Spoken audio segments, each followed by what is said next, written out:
Okay, great. So welcome everybody. We've got 38 people on the call now, and then me and Fabio. That makes us about 40, so it's really good. I'm really happy with people showing up. So not just saying that you will show, but actually show up. So that's really nice of you. Today our Scrum Caretakers meetup is going to be about a combination, actually, although the core topic is the same. So I'm going to start by reading an article from a new book I wrote. It's not actually me who wrote it, but still edited. 97 Things Every Scrum Practitioner Should Know.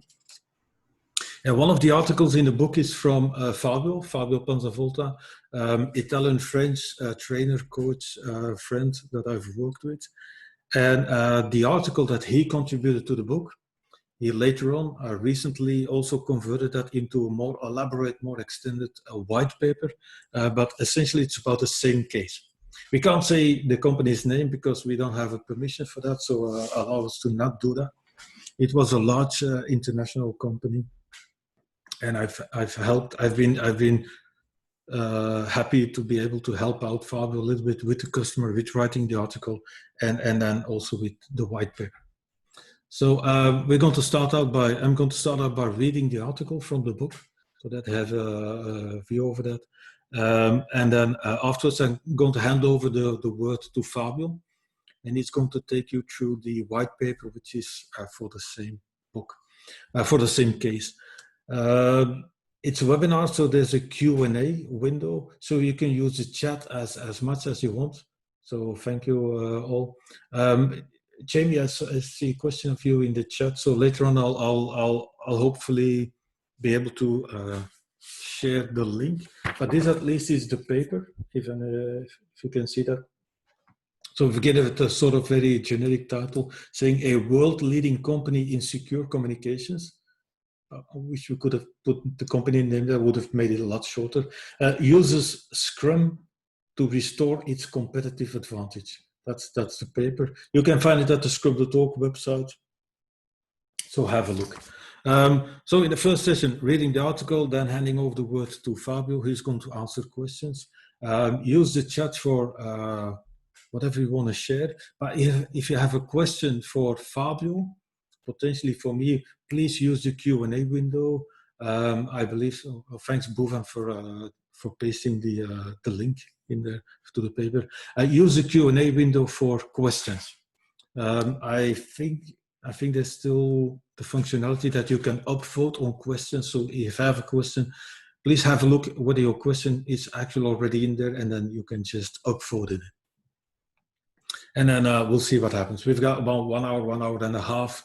We'll see how far we get. Yeah. So chat window, feel free to use it as much as you want, and then use the Q&A for specific questions. It may sound a bit silly, but I'm still going to share the little preparation I did in the form of a PowerPoint. So I've got a sort of one thing that every Scrum practitioner should know, based upon the title of my book. You see the paper over there. So and what I liked about the book a lot is 97 articles is quite a lot, actually. So one of my roles in editing and sort of managing the book, owning the book, was to organize those articles by themes, group them into themes. And there are 10 themes or parts in the end. And I've added Fabio's article to part 9, which is called Organizational Design, which is sort of the theme of a number of articles. And let me start by saying that. So, and Fabio's article is article 88, if you want to know, so 88 out of 97.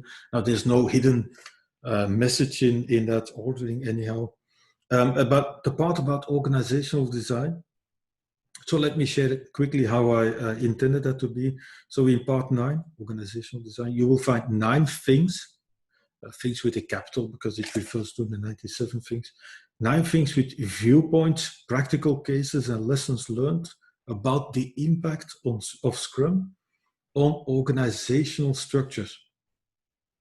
So although this is not necessarily the same as scale, because that was sort of a potential other theme that I didn't use in the book, by the way.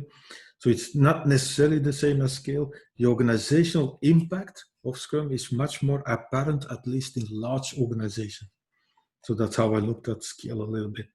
And then I said in Italy, because introducing Scrum is not possible without impacting the organization and existing organizational structures.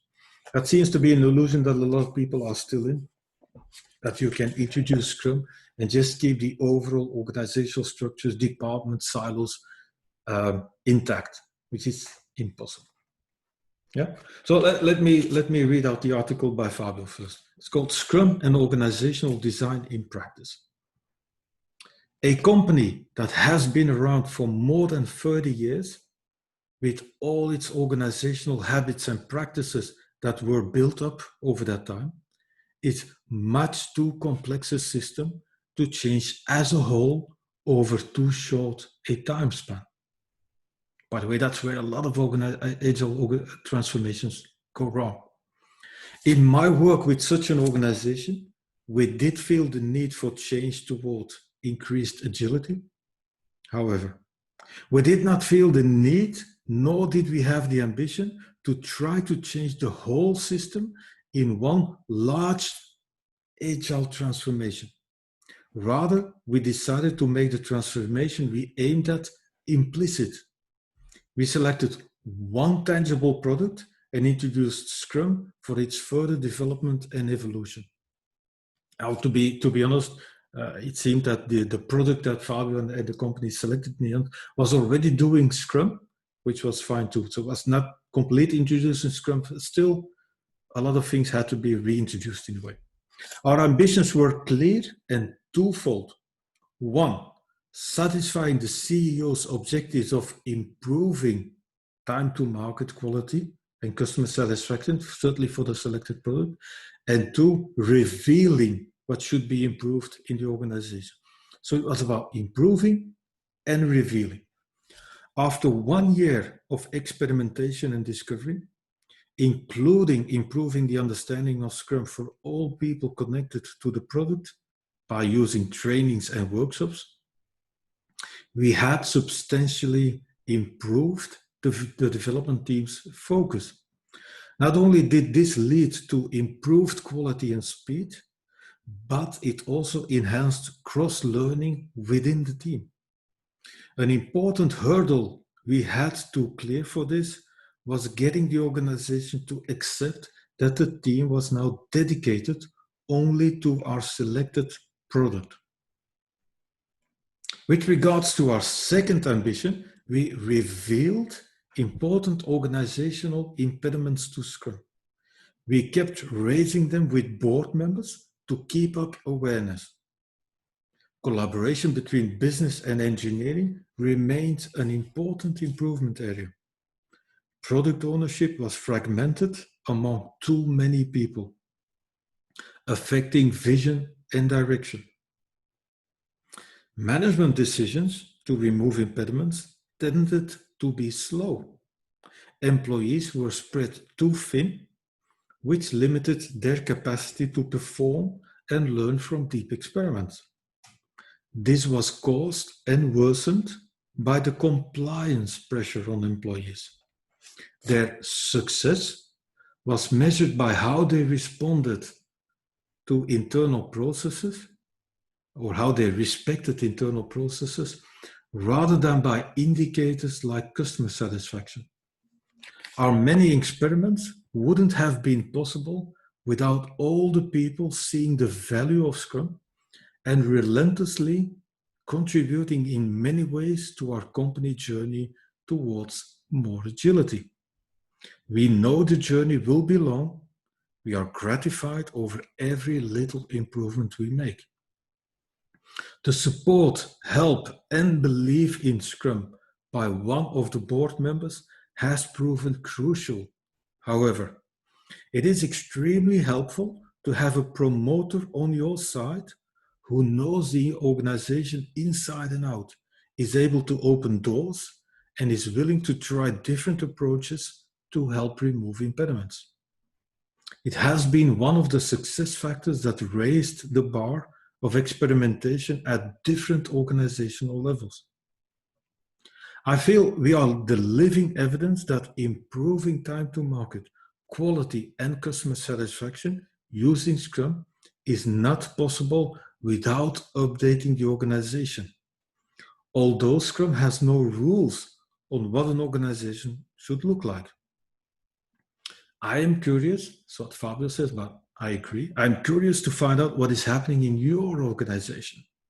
What's been the biggest impact of Scrum on your organization? Is there something you're doing today that could be improved with Scrum? What do you think Scrum couldn't help to achieve that you were expecting it to? So it's a limited article. That was one of the boundaries, the guidelines of having an article in a book, but still it has a lot of things in that. So let me quickly share my little PowerPoint again, and then be ready to hand over the word to Fabio. So I like the article a lot. It's concise. It's clear, and it has a lot more, I think, lessons and insights in that than you might expect. But Fabio will go into that. What I personally liked a lot about that article, and in general that whole part, that whole chapter about organizational design. I don't know if anybody knows or remembers, but a long time ago I also wrote another book about Scrum in 2013 and 2019. And I ended my book back in 2013 and in 2019 with this quote, or this sort of expression, a belief, a statement, saying that the future state of Scrum will no longer be called Scrum. What we now call Scrum will have become the norm. And I made it that bold to emphasize that organizations have remerged around it. So I truly hope, and that's one of the future challenges for Scrum, to help organizations rethink how they work, re-emerge structures around Scrum by introducing Scrum at a very different new way of working, new relationships. Not to speak of self-organization already as a core element of Scrum, that organizations will find a way to reinvent themselves around that. But then again, that is attached to my other belief that I have, that whatever model we use, it's always wrong. All models are wrong. There might be models that are slightly less wrong, but the other ones are even more wrong. That's sort of what I mean with my statement. And that's sort of the last thing I want to share. That's why since I left Scrum the Talk back in 2016, I started focusing on a couple of aspects, including my observation of what I call the illusion of agility. And it's only one word in Fabio's article. It said, let's make this transformation more implicit. I think that's very important, because way too many transformations are way too explicit, imposed on people. Everybody has to do the same stuff. It's all in the forefront. It's not aiming at helping people work in another way, step by step, gradually.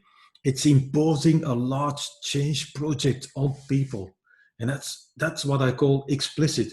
So, and doing that in a more implicit way, making it like helping people rediscover new ways of working almost on a daily, at least on a sprintly basis. And what people overlook is that sort of very, very strange line I've drawn over the illusion of agility. So rather than creating an illusion of agility, hard work, trying out, experimenting, falling, getting back up, starting with one product like Fabio did with his customer, and then add another one and maybe another one. And in the meantime, rethinking all that beautiful things that you have around that. So that's sort of hard work. And a few years ago, I started calling that reversify. So to reversify, it's a verb. It's not a model, it's a verb. It's something to help you take action, do something, rather than being paralyzed by all the work that's coming towards you, or by trying to do too much. And it's built on the idea that it's about reimagining your Scrum against the purpose to re-emerge your organization. So it's an act, it's to reversify. So that, and in a way, Fabio, we never called it like that with your customer, but it's actually an example and probably the first example of what a company can achieve by reversifying, to reversify. And just background, to reversify is a sort of old English word. It's about restoring the verse, the poetry to something. So you have a simple text and then restoring the, let's say, the poetry to a simple text again. That's where I got my inspiration from. So, but anyhow, sort of background. Now that's enough. Let's give the word to Fabio. Fabio made also some things, and he can tell you the whole story. But first, Fabio, let me start with a question to you. I know that writing is quite difficult, certainly if you want to achieve some excellence. So you wrote an article for my book. You then wrote the article, the full article. It's about 9 pages, sort of. So that's a lot of hard work. Why did you go through all that pain? What was so important for you to share this story with the readers of my book and with the people wanting to look at the case? What was so important for you? Yeah, so hi Gunther and hello everyone. I'm quite amazing having people from all over the world. So thanks for your time and connecting. Thanks Gunther for the presentation. Writing for me meant to make a perspective with myself, think to what happened, and maybe inspire others and give some ideas to experiment in everyday work as a Scrum Master. So I wrote, first of all, for myself, and then I think it's worth to share it also because it was a beautiful experience. So that's the main reason. Yeah. Okay. Yeah, and I want to add to that, to all people that are listening or viewing this, that in your paper, by the end of every module or paragraph, you added some what you called retrospective insights. Yes. So that hopefully helpful to people to do even better than you already did. Exactly, and that gave me as well a lot of ideas. If I had to do it again, I would do it in an improved way. So I'm sure that it will be also useful for myself if I have another occasion to put in practice all this. Yes. Okay, cool. Yes. So Okay. in the meantime, as you start up, Fabio, I'm going to keep an eye on possible questions coming in. And if I see stuff coming up, I will try to respectfully maybe interrupt your story and ask you to go into that. Sure, no problem. Okay. Okay, so the story is very it's quite amazing because it's a succession of events, not at all planned, which ended up with this story, the whole story. And it all started with my will of not taking anymore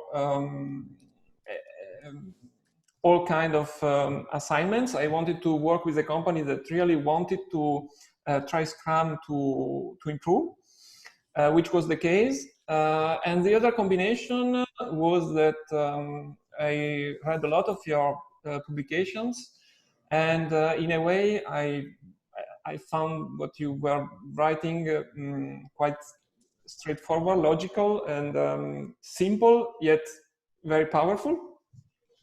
So I remember on the first times we were talking with the client, I said, okay, we want to improve time to market, you want to improve quality customer satisfaction.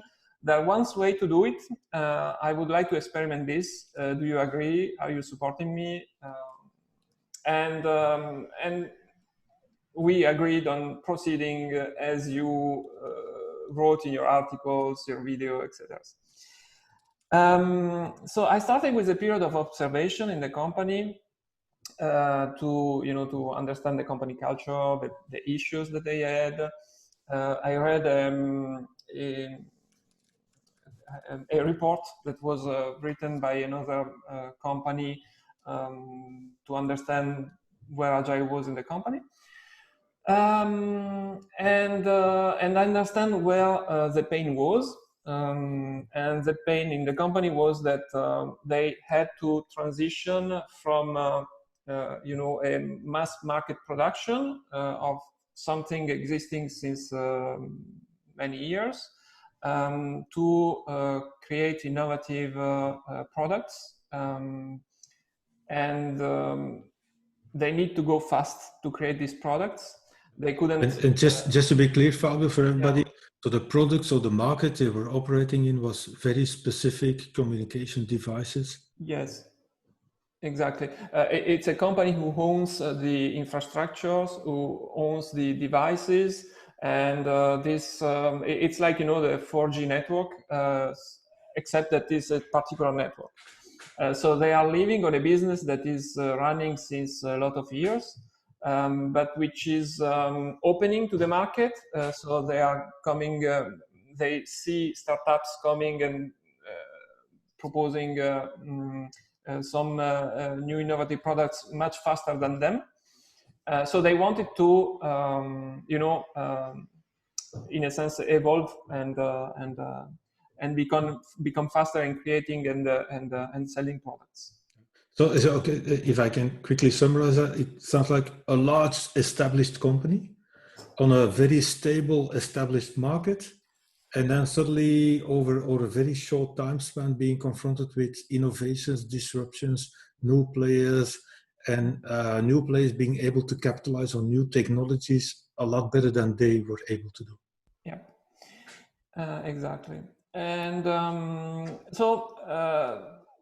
another important point is that it would have been impossible to do all this alone. So I did this with plenty of people. First of all, one member of the board who was very convinced that Scrum could help. So a strong sponsorship from the upper management. Not all the people, but some key people. And so the important part of this approach was to have a combination of working with the board members and with the Scrum team. It was the first time I did this, and I also thought, because my idea came from your work, I also thought to get in touch with you. And say, hey Gunther, I'm working on this. Can you help me? Because I think that there's something interesting that we could do together. And which also sort of reflects, Fabio, if I can say that, the thing that you and I think are common sense are not so common within a large organization. Yes. Yeah, I agree. I think it's quite normal because when you are used to work in a way and you have pressure and that's I think it's a normal. But I think that our added value is exactly the one that we can bring some novelty, a different way of thinking. That we have the opportunity to experiment, so that the experimentation can prove that it works, because it works. And then, it's a combination of pushing and pulling to move forward. But once we have started, the only thing we can do is to raise the bar and to see if each time that we raise the bar, someone follows. Because if it is the case, the company will progress, will be better in using Scrum. Otherwise, it won't. But this is about their story. I was just trying to raise the bar with you each time, so that they could better use the Scrum. At least I still remember the session we had with the International Executive Leadership Team. Mm. So with sort of amazing people from literally around the world. Mm-hmm. I remember Mexico, Asia, Finland, France, every part of the Germany, world yeah. was represented there. And you and I, we took like 2 or 3 hours to take them to a sort of workshop with Scrum. Yeah, exactly.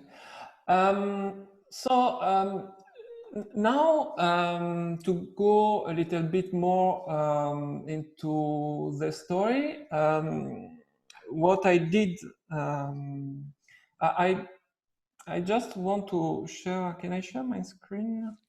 We normally should be able to do so. Yeah, just to give a little bit of more of. I was my ambition was was every time to raise the bar without without saying that I was raising the bar, but I had in mind what I had to do. So my first actions were to ask to have open events where anyone in the company could come. And where I was presenting agility in general. So we started with a series of open events, which were, how do you say, sponsored by the communication team. So I had some help on this. And the first events were pushed. That's why I was saying I'm always doing some pushing, pulling. So I was pushing the first events. I was speaking about the Agile Manifesto, Scrum values, complexity and empiricism, the Scrum framework. And after the fourth, I started to pull things from people. So what would you like to talk about? How do you see agility and Scrum with your environment? What are your struggles? And that's where we started to talk about Scrum with non-agile customers, because one of the first struggles of these people were that they are dealing with governmental institutions, which are not really agile. And based on this, we started to have collaborative events and work together and trying to imagine the future. Yeah. And that may sound very obvious for a lot of people, maybe in the call, but in a large organization with people being sort of used to getting instructions for years and years and years, suddenly you coming in and asking them to think for themselves, yes, is it's a lots less obvious than you might think. Yes, we had a strange phenomena, like one event where I was just making a brief introduction, giving instructions, and then they said, okay, now it's up to you to create content. And some people were just leaving, like if they were afraid to create content. So that's one of the issues. But after a few months, they understood that if they came in an event that was organized by me, they knew that they were free and they had to create content and collaborate. So that's one of the first steps to change the mindset, because one of the job we have to become agile, you need to change the way you think. So one of the first side effects, if you want to call it, was that they started to collaborate and to create content and be less afraid of. Yeah, cool. I just want to point out, because you say that very naturally, after a few months. Yes. Now, after a few months, that sounds like easy to say that afterwards, but I want to point out to people that a large organization requires quite some patience and trust and persistence from people like yourself, because you know where you want to take them. Yes. And still you have to give them time to digest it, absorb it, and then find that balance that you talked about between pushing them Yes. But don't push them too much because you would push them away from you, and then pull again. And like you just said, after a few months, I want people to really feel that after a few months. Imagine being there regularly working with people, and then still it takes a few months. Yes, yeah, absolutely right. And I am quite a impatient person. And I remember I was writing to you and saying, it's not going too fast. And you saying, okay, keep calm, it will come. And that's true. And I was reading something a few days ago, which I liked very much. You have to be impatient to start, but be patient for results to come once it has started. So it's really true. Now, quickly on those events, Fabio. Yes. Question by somebody: Did you plan for them? Were they more like ad hoc? How did so shortly? How did you organize those events? Okay. After having observed the company culture and what was going on in the company, I decided to start a series of events. So this was me pushing, starting from the very the basics of Agile. So I started with the Agile Manifesto. I had the presentation just of the Agile Manifesto, and then I let people work on, do you think you are more process and tools or more collaboration? So I try to let them think about this. So I was pushing for events, one per month of 2 hours. And we did the Agile Manifesto, the Scrum values, complexity and empiricism, and the Scrum framework, because I wanted to give an overall idea of what Agile and Scrum is. And starting after the fourth one, I started to post some, a place where people could ask for new argument. So I started to pull things from people. So I had people from sales that asked questions, asked for new events. Yeah. Sorry. So always on the idea of raising the bar. If we speak about executives, sorry, we started together with a workshop with the executives. And then we started to, between quotes, but to sell the idea that we should have worked with a small team, and then by inspection and adaptation, see what would emerge from this. We did some weekly meetings then with a limited number of people of the board. And after a few months, we did another workshop, and the first people from the board asked me to go and report on the initiative, and which was it's normal stuff in this kind of companies. And I say, okay, but why me? The transformation is not about me, it's about you, your teams, so why you don't talk to each other? And initially the proposal of having the board meeting the Scrum team was really, we have to think about it, we are not sure we can do it. And after a few weeks they said, okay, we can do it, and we did it. So the board of directors met the Scrum team, and they just talked together, which was a great achievement for me. I was very happy, and I was really just on the background and maybe sometimes answering to questions, but that's all. But that's something that worked really well. So I wasn't there, but I still believe that it worked well because you did it only for one product, a limited number of people and one team. So the scope of whatever transformation was sort of limited. Because for this positive case that helped, but also for the problems that you run into, that was too much to try to handle that for too many teams or too many products at the same time. That's why it's so important to sort of select one project, one product, and then go for sort of the positive experiences as well as the problems you need to fix. Exactly, and the beauty of this is that if you are able to remove some impediments for this team, these are, impediments that will be removed also for future teams, because this is general impediments in the organization.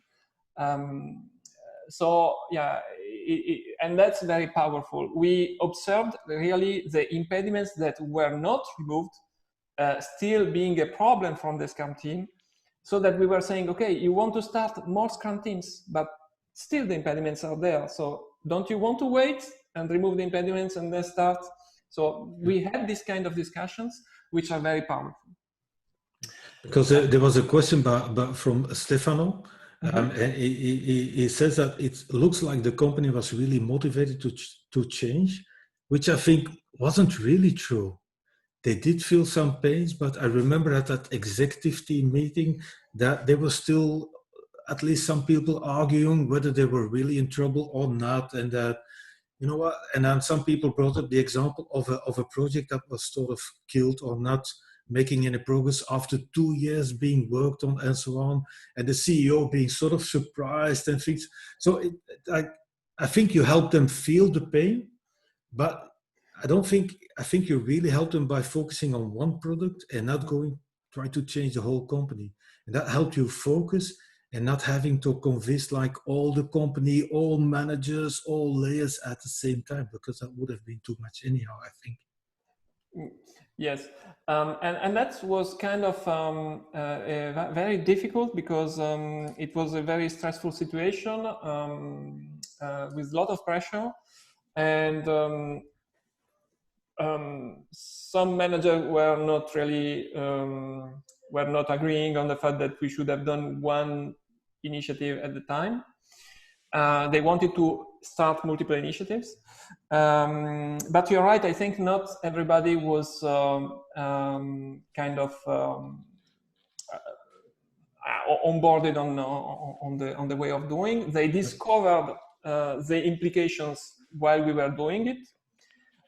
Someone was really keen to remove the impediments. Some others were too much busy, and that was one of the biggest issues that we had.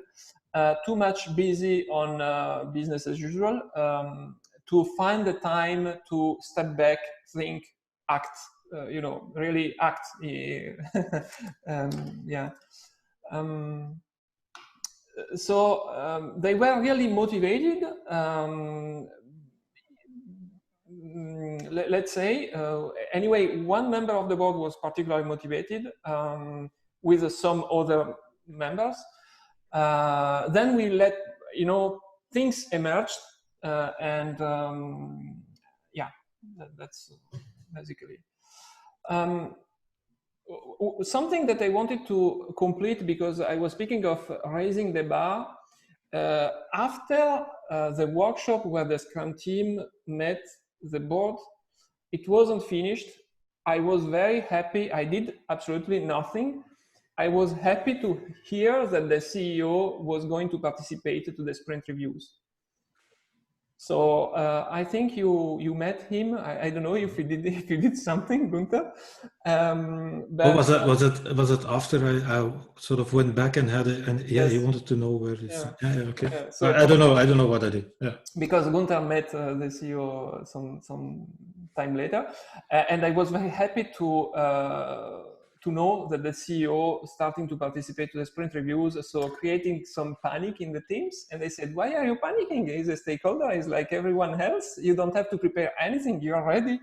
Yeah. So yeah, that was fun. Yeah, what you just said is more important than you might imagine, because I've been in several other large organizations, and often when the CEO, or maybe not even the CEO, but just some management people come around, they start cleaning and yes. Cleaning the desk and making it sort of, and it becomes a sort of facade. It's not the real work.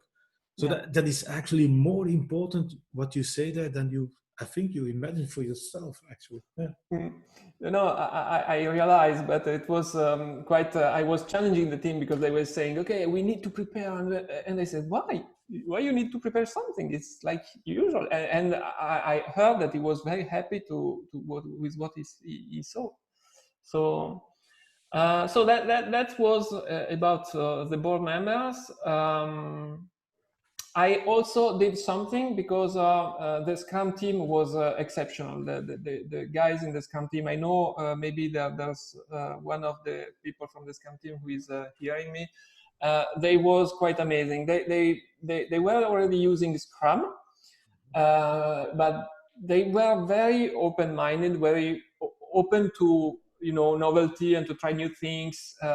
So in the raising the bar, we starting to work in the definition of done because they didn't have a definition of done, if I remember well. So we started working in the definition of done. We made some. We worked together to improve the sprint review. Silver is saying something. Yeah, Silver. Hello. So Silver is one of the people from the Scrum team. And then we did some trainings, which was something that I think we made too late. We should have done it earlier, but we didn't have the approval. And one thing that is very important about the trainings, and this is also attached to the kind of initiative, is that initially the human resources wanted to train 2,000 people in the whole organization about Scrum.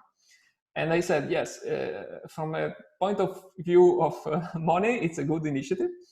But I said, I don't think it's a good initiative for you. You should focus on training the people that are working on this Scrum team. So in this experimentation, and all the stakeholders that are around this Scrum team.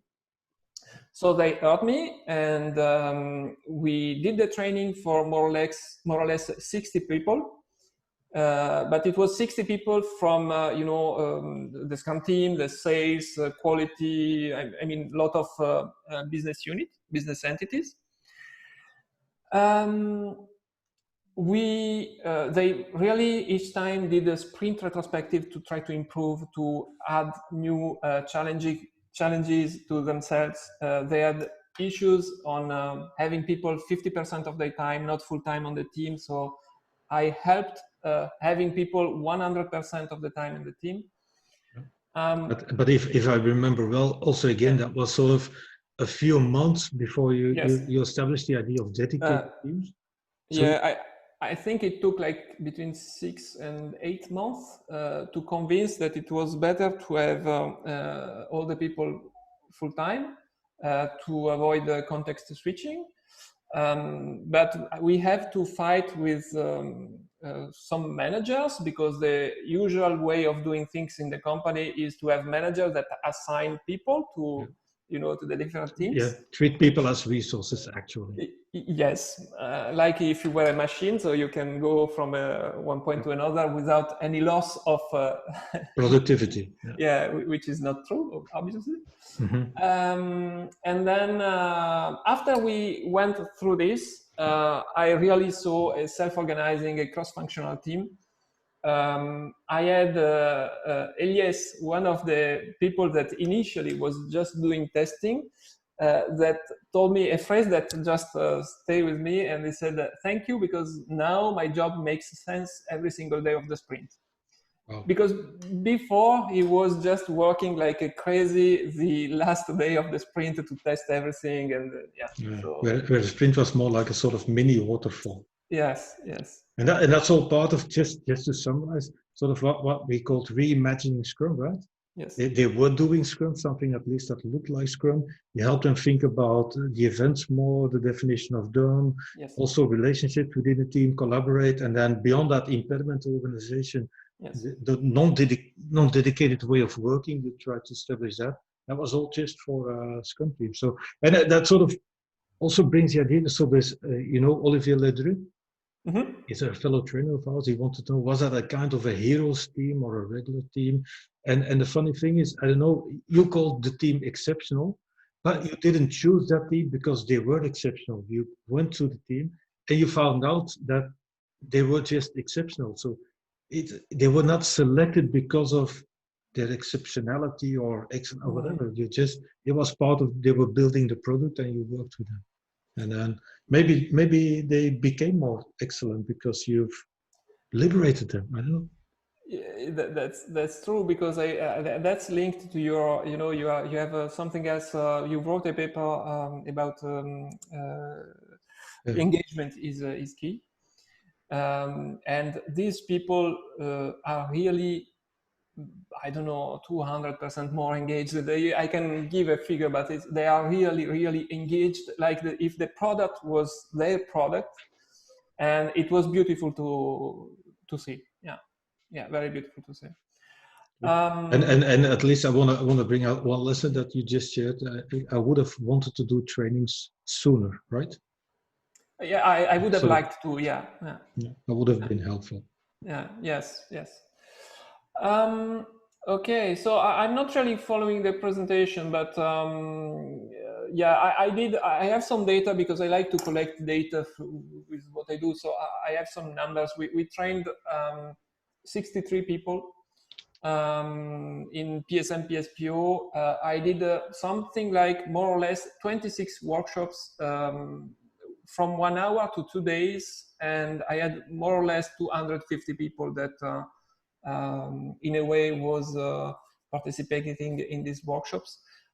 When I say I did, I don't like this because I had a huge help inside the company with really people engaged to promote Scrum and teach Scrum. So this was done in collaboration, not only me.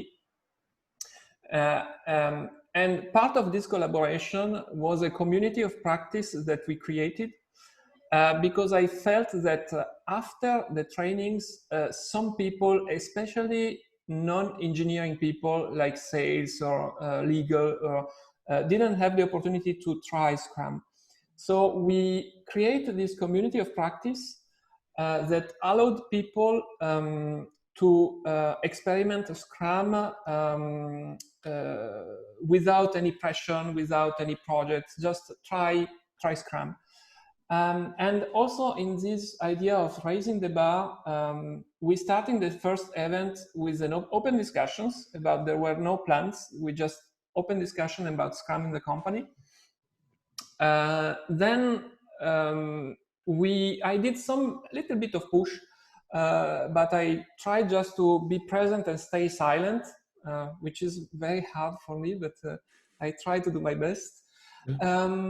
But there are people in so let's say the session now that also emphasize the fact that they're also very impatient. So you as a very impatient person now sharing, Fabio, that patience is part of the game.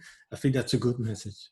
Yes, you have to be patient, and I have to do something for for myself. And so we did a series of community of practice events, how to handle exceptions in Scrum, creation of, and then that's emerged a little bit. I pushed a little bit, but it was mainly from the people participating. They wanted to create a workshop like starting up with Scrum. For people in the company that wanted to start Scrum. So the people that got the training and that had the experience in the company created this internal workshop, which was run at least once when I was still in the company. And it had a lot of positive effect because it wasn't me bringing the Scrum, the workshop, etc. It was internal people with their experience talking about Scrum.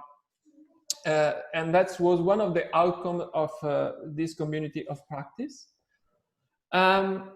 We had another huge outcome, but I think that now, I don't know where it is, but another one, we wanted to imagine a new innovative product because the people that were in the community of practice were from all over the company, so sales, engineering, so they could talk together, imagine new product together without any constraint. So they had ideas, they try to work on a new product. And then that was the last event that we did in the community of practice. But you see the progression from just having an open discussion until trying to create a new product altogether without silos. Yeah.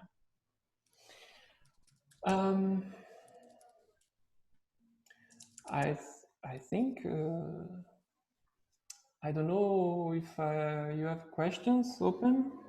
Yeah, there was some questions, at least about somebody wanted to know agile learning was mandatory, right? And you just said in a way yes and no, if I hear you well.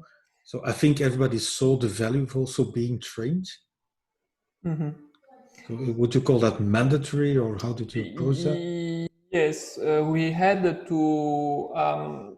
My suggestion was to have volunteers.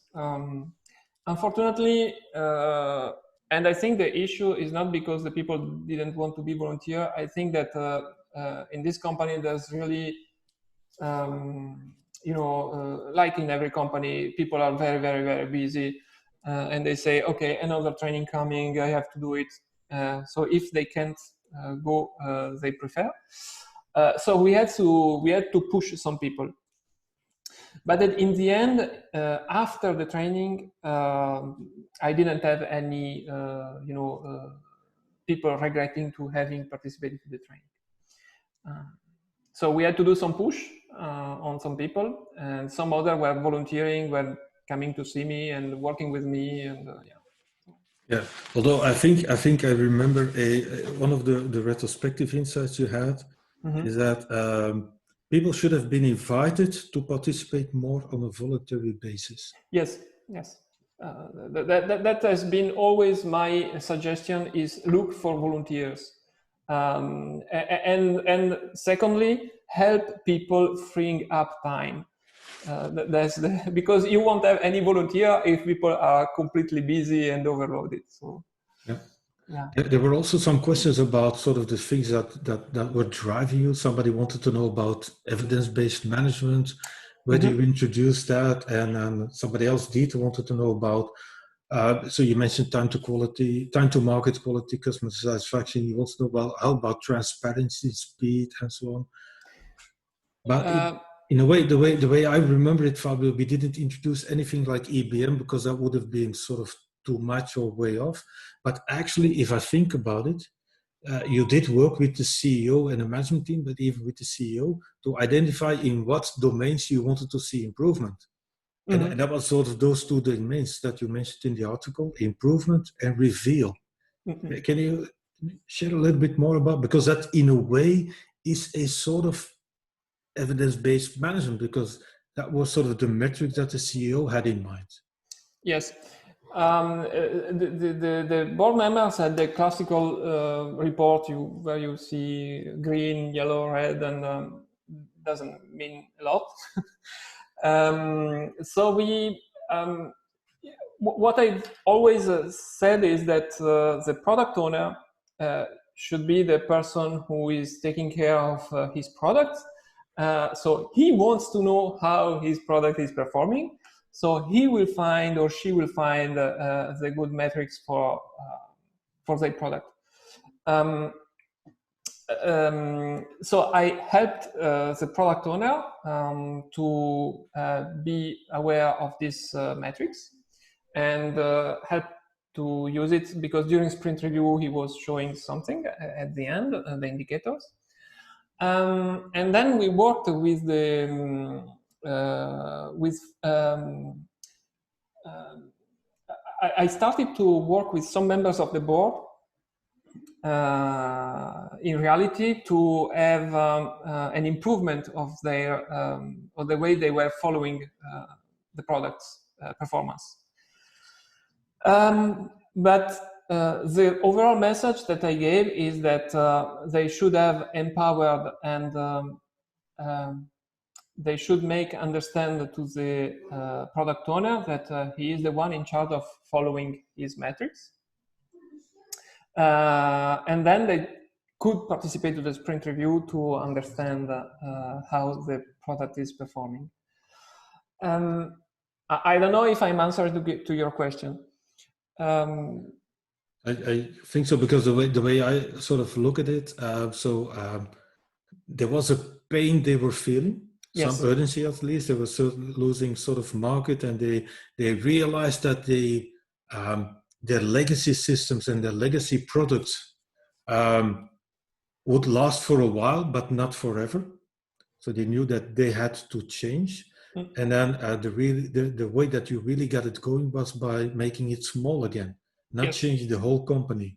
Yes. So but again, sort of it's sometimes slow, because I remember us leaving the executive team meeting with the question to that group of people, asking them to look for what is that one product, project, whatever that you want to try Scrum on, to see whether this works for you or not. And that in itself already took at least 2 months, I believe, before they came up with a project. Yes. Yes. And also I offered my help in order to find the project, but I wanted to do something a little bit more participative. I asked to have like an event, a public event, where we were just saying that we wanted to try this, and if we had some volunteering team to participate. It didn't went this way. I just had one day someone told me that a product was selected, which was the one with whom we worked for almost 2 years. But the effect of selecting, so pushing the selection, was that the team became very anxious, because they were just giving the news. A member of the board came to see them and say, "Okay, you are selected. For now on, you will be you will be watched, and we will see how it's going." The whole company, including the management team, is now closely going to look at you. Yes. So you can imagine the reaction of panic, and so the first reaction was to say, "Okay, yes, good, you are watching us. So if we understood well, we won't have any more resources, but we will have even more pressure, and that's your initiative." So we had to explain that this wasn't the case, and we had to gain the trust of the team. And we worked for a few weeks later to show that they could trust us by giving them what they were asking to us. So, but their initial anxiety also is a reflection on how it would have gone normally, how it usually went. And the fact that it didn't end up there again is quite important. But also the fact that you took one project, one product with that team, and then that is sort of what I wanted with Reversify. Take action, do, learn while doing. It helped you. You didn't have to convince the whole management, everybody in the organization, train 2,000 people. That would never have worked after a few years. I'm pretty sure that you would have ended up with what I call the illusion of agility. And now you had made like real, tangible, actionable improvements. And at the same time, revealed, which was the second thing that the CEO wanted, you have revealed important organizational problems, things that needed to change to improve and so on. And so that sort of step-by-step approach was in a way so important. You have to, that's why I mean with Reversify, make it small. Don't try to change the whole company overnight, but do it initiative by initiative. And look at all the problems you run into, because you wanted to have dedicated people, took you 4 months. You wanted to restore collaboration and trust within the team. That eventually actually did happen, so that now it looks like a superhero team, but you actually created an environment in which people felt engaged again, or re-energized again to actually get the job done. And then the product owner stuff. I think I think you're also quite open about it. That was still a problem, right? Because you have the very typical situation where sales, product management people making sort of delivery release promises to the market, and I think you were still struggling with that, right? Yes, we had the issue of the sales people with a way of selling, typical industrial way of selling. So they said to us, okay, the product is not finished, so just come back to us when the product will be finished and we will start to think to sell it.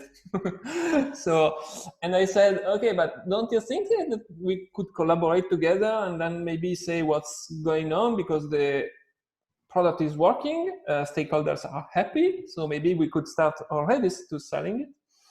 And then we starting to go into discussions like, no, but we have a plan to follow for our selling. So it's a huge change for this kind of company. In the end, the product owner was a little bit, the proxy product owner. He was executing a bunch of requirements, but not really optimizing the value that we were creating. Even though in the end, I have to say that he was doing his best to do this, and without too much, giving trouble to the salesperson. So it was like a gymnastic that we were trying to do. Yeah, but I think we can honestly share that in the end, the ownership of the product owner over the product was sort of quite limited. Yes.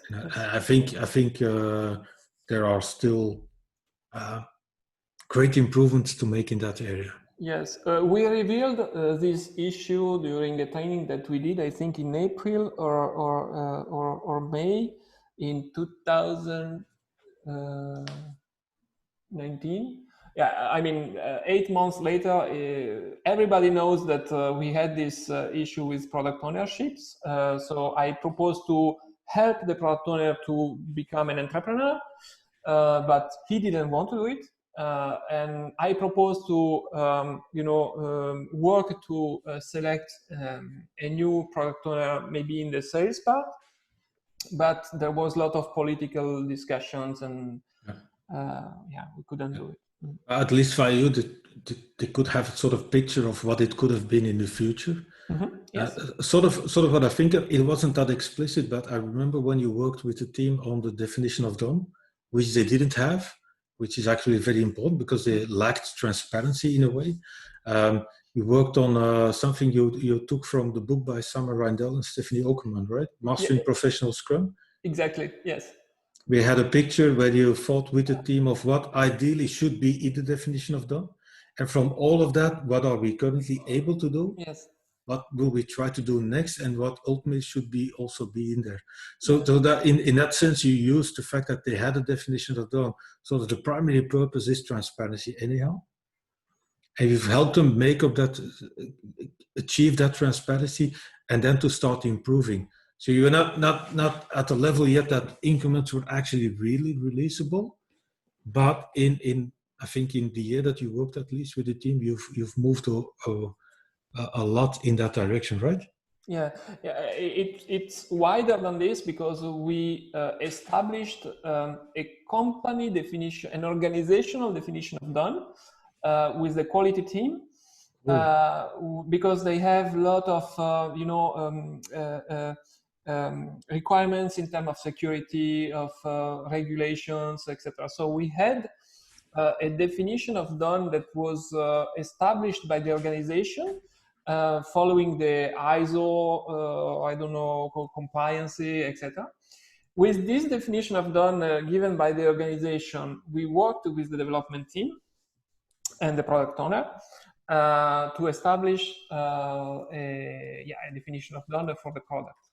And this was quite one of the first improvements. Yeah. Cool. Because it's somebody wanted to know about that. Okay. Cool. Any important lessons that you still want to share, Fabio? What have you any sense of what were the lessons that the company took from the work you did with the teams? Because you share some retrospective insights. Yes. What are lessons that did they reorganize structurally, fundamentally? There was a question about did they think about sort of onboarding people and how to work with new teams that wanted to do Scrum or new initiatives? What were the lessons that the company took from your work? I hope I left a little heritage. Since day one, I start working to be non-essential and to transfer my passion and what I believe about Scrum to other people. I know that in the company there are people that are as convinced as I am that what we did is good, not only for the company, but for the people that are working in the company.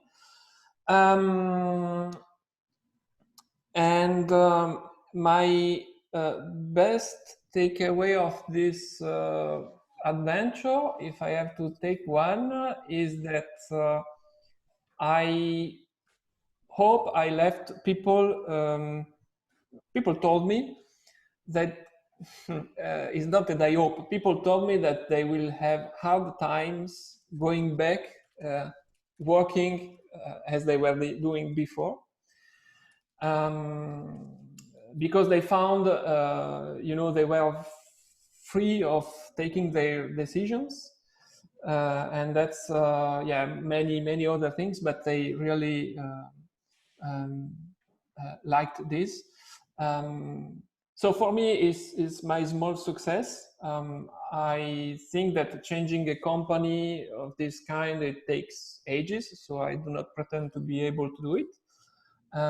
But I hope that the small grain that the seeds that I planted, that I hope that they will raise and help the company.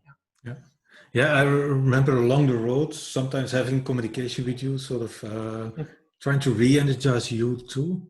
And I think what is important, what was and still is important in your role, that what you just said, you plant a lot of seeds and hoping that some of them at least will grow into a beautiful flower. If you don't plant enough seeds, the chances of flowers are limited too. So you have to plant plenty of seeds. So that maybe that's a lesson for people too. And another thing is, and I still believe in that deeply, Fabio, that I'm very sure that a lot of the work you did, the impact that you left was very much indirect.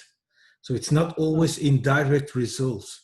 You've helped a lot of people, and I'm very sure that you left you had a very indirect impact. So not always visible to you, but I'm very sure that you influenced a lot more people than you're even aware of.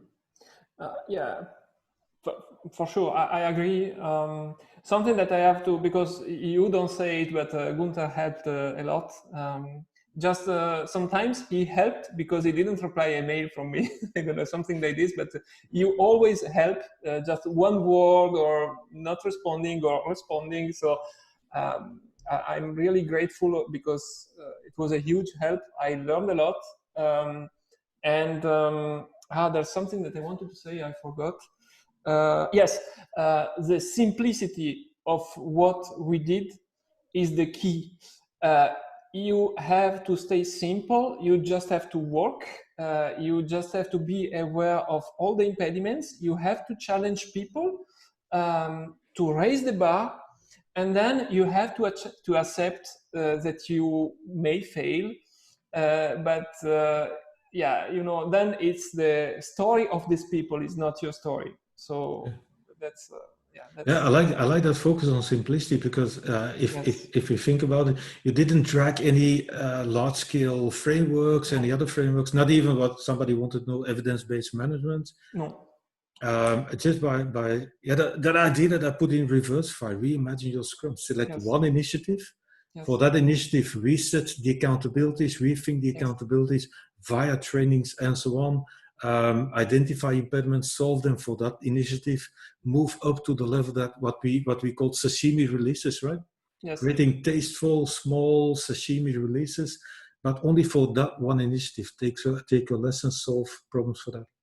That's sort of the essential question. So even large organizations can make it small. And I'm very sure that if they spend enough time, that they will achieve a lot more than trying to go into too big or too large scale as from the beginning. Yes, because you will have to force people, and if you force people, they will give you the illusion that they are doing something for you, and it won't work. Yeah. And that would be just the old existing culture, right? Exactly. Pretending as if. Yeah, something just I wanted to add about EBM. We didn't use it, but we collected a lot of data, and we used data to improve. Yeah. So yeah. So you applied the sort of the principles without calling it out as an additional framework and so on. That's again sort of the message of simplicity. Okay. Thank you very much, Fabio. I hope you liked the session. Yes. Thanks everybody for attending. I think most questions were answered. So the URL to the paper was pasted in the chat window somewhere. Go look it up. I'll make the recording available of these sessions via my YouTube channel. So thank you very much for being here. See you next time. Thank you, Gunther. Bye. Thank you all. Thank you, Fabio. Bye-bye.